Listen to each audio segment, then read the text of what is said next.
My name is Kyndal Feinman. I am here today with the nonprofit Housing Forward MA, but so excited to be back in this new capacity and seeing lots of familiar faces. The discussion today has been great so far. A lot of wonderful points have been made, so I'm not going to belabor too much, but I will briefly just say that we are very supportive of this initiative.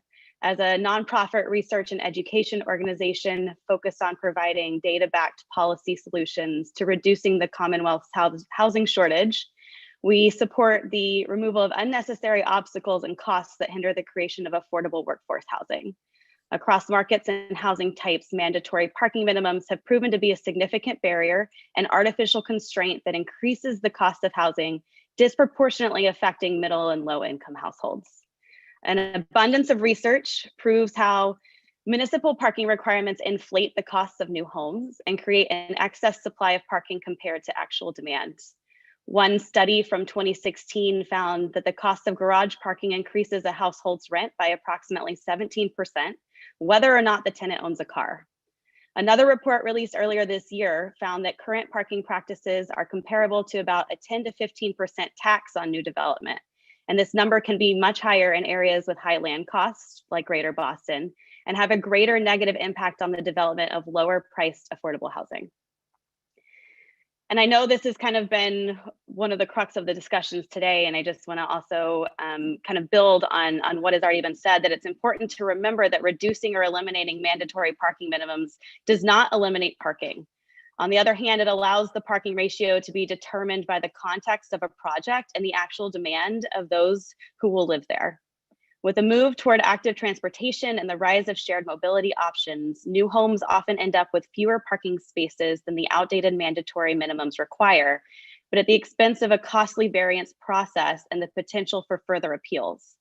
While those who live near a proposed project should have a voice in the future of their neighborhood, our city's laws and processes should not allow a well-resourced small group or individual special veto privileges, especially in the context of much needed affordable development.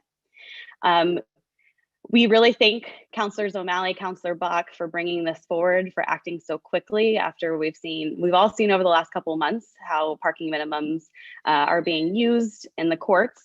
There's a lot of other cities and towns across the country and Massachusetts who are re-examining their parking minimums. I mean, just to say that I know we're not the same as other cities and towns, but it's always good to learn from what's being done elsewhere and to see the outcomes. I know Buffalo, New York, 2 or 3 years ago reduced all parking minimums, and there's some new data coming up from there of what happened.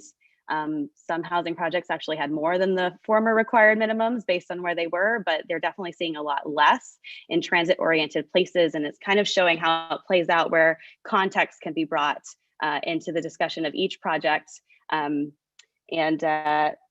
Yeah, that's all I have for you guys. I'm happy to answer questions, happy to go in any of this deeper, but I didn't want to take too much time. I'm pretty aligned with the folks who've already spoken. So thank you all for having us participate. Great. Thank you so much, Kyndal.